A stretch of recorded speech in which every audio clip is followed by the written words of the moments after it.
Hermanas y hermanos, coloquemos el texto en el contexto. Vayamos pues pedazo por pedazo de este evangelio. En aquel tiempo, cuando la gente vio que en aquella parte del lago no estaba Jesús, vamos a entender esa situación. Ya Jesús se había movido de una parte del lago a la otra. ¿Ok? Si ustedes ven el lago o el mar de Galilea o el lago de Tiberíades, es igual. El lago va de norte a sur. A mano derecha, o sea, hacia el este, está Jordania. A mano izquierda, hacia el oeste, está Israel. Vamos a verlo de esa manera. Entonces, hay partes del lago en que son muy estrechas. No son tan grandes, tan insondables. De hecho, es un lago. Pero hay partes que son muy cerquitas. Y resulta que ya Jesús había movido hacia el otro lado. Las personas lo andan buscando. Y esto fue después de la multiplicación de los panes y de los peces. Lo andan buscando y él se había retirado a la oración solo. Y finalmente se embarcaron y regresaron a Cafarnaún para buscar a Jesús. Y al encontrarlo, le preguntan con esta familiaridad, con esta cercanía. ¿Y cuándo llegaste? O sea, ¿cuándo llegaste aquí? Y Jesús le dice, yo les aseguro que ustedes no me andan buscando por haber visto señales milagrosas, sino por haber comido de aquellos panes hasta saciarse. No trabajen por el alimento que se acaba. En otras palabras, me andan buscando porque les llene la barriguita, ¿ah? Se sienten contentitos, me siento satisfecho, este puede hacer más pan. Y él dice, no, no, no, no, no, no. Esa no debería ser la razón, porque el alimento viene y se va. El alimento se acaba, el pan se acaba, los peces se acaban. Y nos pide que oremos y que pidamos el alimento que dura para la vida eterna y que les dará el Hijo del Hombre, que les dará, ¿dónde? Ciertamente en la última cena, primera Eucaristía, ¿no? La hostia. Porque a Jesús, el Padre Dios lo ha marcado con su sello. En ese momento, Jesús reafirma su divinidad. Dice, mira, Dios me ha ungido, yo soy el ungido, yo soy el Hijo de Dios, me ha marcado con su sello. Lo que salga de mí está aprobado por Dios. Ahí está la correlación. Y ellos dijeron, pues, ¿qué necesitamos para llevar a cabo las obras de Dios? Como quien dice, bueno, si queremos ser parte de ese reino que tú estás presentando, ¿qué se necesita? Y respondió Jesús, la obra de Dios consiste, número uno, en que crean en aquel a quien Él ha enviado, que crean en Jesús como el Hijo de Dios. Y entonces la gente insiste preguntando, y eso es bueno, esto es bueno, que la gente pregunte y que le pregunte a la persona correcta, ¿no? Para que tengan la información idónea. Y le preguntan, pero, ¿qué signo vas a realizar tú para que la veamos y podamos creerte? Y yo digo, ay bendito, como que no recibió el memo. Jesús acaba de hacer una multiplicación de panes y peces. Eso es un signo grandísimo. Quizás el que preguntó no estaba presente. ¿Quién sabe, verdad? Porque la vida no es perfecta. Quizás el que preguntó, o sea, si comió, pero eran 5,000 personas. ¿Cómo me voy a enterar yo si no hay micrófonos? Que Jesús al otro lado está haciendo milagros y está repartiendo, y yo lo que veo es pan y yo voy a comer pan. ¿Ves? O sea, que hace esa pregunta, ¿qué signo? ¿Qué vas a hacer? ¿Cómo nos vas a demostrar que tú eres el ungido y que el pan que tú vas a dar será para la vida eterna? ¿Y cuáles son tus obras? Y entonces ellos regresan hacia el pasado. Nuestros padres comieron el maná en el desierto, como está escrito, les dio a comer pan del cielo. Claro, se hace una alusión a Moisés, ¿no? Como la persona que intercedió para que se diera ese milagro. Y Jesús los pone en su lugar, los clarifica la situación diciendo, no, no, no, yo les aseguro, no fue Moisés quien les dio pan del cielo, es mi Padre quien les da el verdadero pan del cielo. Porque si viene del cielo, no viene de Moisés. Moisés no está en el cielo en ese momento. Moisés está aquí en la tierra. caminando con ellos. Pero esto no viene de Moisés, viene del cielo, por ende viene de Dios. Ahí está esa conexión, ¿no? Donde el cielo y la tierra se juntan, se unen en un mismo pan, por decir. Porque el pan de Dios es aquel que baja del cielo y da vida al mundo. No es el pan que perece, no es el pan que se echa a perder, no es el pan que cesa de ser pan con el tiempo. Este pan que viene del cielo es eterno, es para siempre y por siempre, no está limitado ni a tiempo ni a espacio. Y entonces le dijeron, Señor, danos siempre de este pan. Hay una canción preciosa, pan de vida, ¿no? Danos siempre de este pan, tú eres el pan de vida, danos siempre de este pan. Y Jesús les contesta, yo soy el pan de vida. ¿Tú quieres recibir el pan de vida? Recíbeme. Yo soy ese pan. El que viene a mí no tendrá hambre y el que cree en mí nunca tendrá sed. Esto es una promesa que nos hace nuestro Señor Jesucristo a las orillas de Cafarnaúm. El que me acepta a mí, y por ende el que me acepta mi cuerpo y mi sangre, no tendrá hambre. Y el que cree en mí nunca tendrá sed. Este domingo las Escrituras señalan a darle un culto, homenaje de forma muy particular a Cristo y a un Cristo eucarístico. La noche antes de morir, tomó pan, dando gracias y alabanza, lo partió, se lo dio a sus discípulos y dijo, tomad y comed todos de él, porque esto es mi cuerpo. Y lo mismo hizo con la sangre, tomad y bebed todos de él, porque esta es mi sangre. Jesús, en un momento, en un deseo de darle continuidad a su obra y alimento espiritual después de su ascensión, como un acto de amor, nos dejó su cuerpo y su sangre como alimento espiritual. ¿Para qué? Para nuestro viaje al Padre, para alimentarnos en esta jornada que llamamos vida. Luego entonces, Cristo se convierte en ese pan vivo y la copa de salvación. Y esto fue para sorpresa de algunos, para consternación de otros, e inclusive para escándalo de muchos. E interesante porque al principio, cuando en las primeras comunidades cristianas se hablaba del sacrificio de la misa, ¿no? Que es un sacrificio porque hay un cordero que muere en la cruz por ti y para mí, exactamente. Entonces, las primeras personas que no estaban familiarizadas con esta realidad eucarística pensaban que se hacía un sacrificio de niños.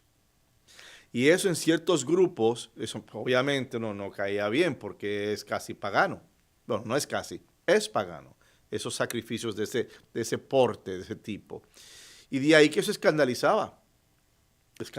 Muchos decían, ¿cómo es posible, en qué cabeza cabe que Dios envíe a su hijo a morir como un ladrón en la cruz? O sea, hablemos de inteligencia, no sabiduría. Eso no hace sentido.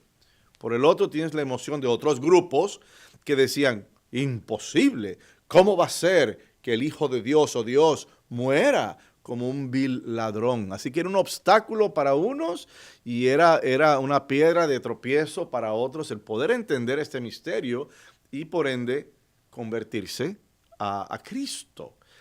Era una lucha, era difícil para muchos de ellos. Nosotros tenemos la bendición de que estamos mirando hacia atrás. Sabe Dios cómo hubiéramos reaccionado si hubiéramos estado allí. Pero tenemos la bendición de que sin haber visto creemos. Y eso está en tu corazón. Este no es el Dios aristotélico. ¿Cuál es el Dios aristotélico? Aristóteles, en su filosofía, en sus escritos y muchos otros más, consideraban que Dios era como el Dios relojero, un relojero. Y que Dios creó el mundo como si fuera un reloj con todas las partes internas, que Dios le dio cuerda a ese reloj y lo echó a andar, lo echó a caminar al reloj, a la naturaleza, al hombre, etc. pero se desentendió de él, como quien dice, allá ustedes, ya ustedes pueden, háganlo. No, ese no es nuestro Dios. Nuestro Dios tampoco es el Dios de los romanos o los dioses romanos, porque los dioses romanos que vivían en el Olimpo, vivían por encima de la humanidad, bajaban desde el Olimpo para jugar con nosotros los seres humanos, como si fuéramos muñequitos, como si fuéramos juguetes. Ese no es nuestro Dios.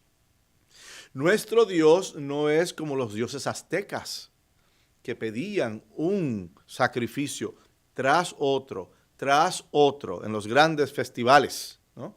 Donde las mejores doncellas y los mejores guerreros se sacrificaban y se cubrían las pirámides de Tenochtitlan. Si se fijan bien, las pirámides terminan en una punta y hay un altar. Ese altar tiene canales y esos canales van bajando así. O sea que se cubrían las pirámides de sangre, la mejor sangre del pueblo. No, ese no es nuestro Dios. Nuestro Dios no quiso sacrificio. Nuestro Dios se dio en sacrificio en una cruz. Y de esa manera Él da una muestra, una prueba, un signo, una constancia de que tanto amó Dios al mundo que entregó a su unigénito Hijo, al único, para que todo aquel que creyese tuviera vida en abundancia, tuviera vida eterna. Nuestro Dios no es un Dios intimidante, no es un Dios de terribles posibilidades. El Dios que tú y yo conocemos a través de nuestro Señor Jesucristo es nuestro Dios, porque está cercano a nuestra naturaleza humana y está cercano a nuestra realidad. En el misterio de la encarnación, Dios se hizo carne y montó su tienda entre nosotros, ¿no? Como las tiendas de los beduinos, hechas de material, hechas de alfombras y lanas. Y asimismo, Él montó su tienda entre nosotros como un ser humano. Y eso fue a través del misterio de la encarnación. Y de esa tienda escogió la más humilde de las formas para permanecer con su pueblo. Las formas de pan y vino. Y a esto le llamamos Eucaristía. Y hasta el día de hoy, hermanas y hermanos, este don eucarístico ha permanecido entre nosotros. Y ciertamente la liturgia ha evolucionado, la liturgia ha crecido, por decir. Han habido ciertas modificaciones con el paso de los años. Así que al principio la liturgia se celebraba en una casa. Cuando fuimos a Roma y comienza la persecución de los cristianos, se celebraba en los cementerios. Cuando la religión, el cristianismo se hizo oficial por Constantino, se empezaron a construir las basílicas. Y las basílicas es ese tipo de edificio de iglesia en forma de cruz, ¿no? Y de las basílicas se iba transformando. ¿No creen ustedes que de una casita a una basílica no van a haber ciertos cambios? Añadiendo procesiones, por decir, añadiendo bendiciones, añadiendo otros símbolos que en una casita quizás no quepan, pero en una basílica sí. En otras palabras, a pesar de que ha habido una evolución y han habido unos ajustes y ha habido un crecimiento de la liturgia per se, Cristo es el mismo. La Eucaristía es la misma ayer, hoy y mañana y siempre. Cristo ha muerto en el pasado. Cristo está vivo, resucitó en el presente y Cristo vendrá. Cristo ha muerto, Cristo ha resucitado, Cristo vendrá. Esa parte es la aclamación que decimos o cantamos durante la consagración en la misa. Y lo que hace es que se une el alfa y el omega, o sea, está todo completo ahí. El pasado se une con el presente y el presente se une con el futuro cuando esperamos la llegada, el retorno de nuestro Señor Jesucristo. Y de esa forma, hermanas y hermanos, vemos que todo está en plenitud. Hasta el día de hoy, este don ha permanecido con nosotros.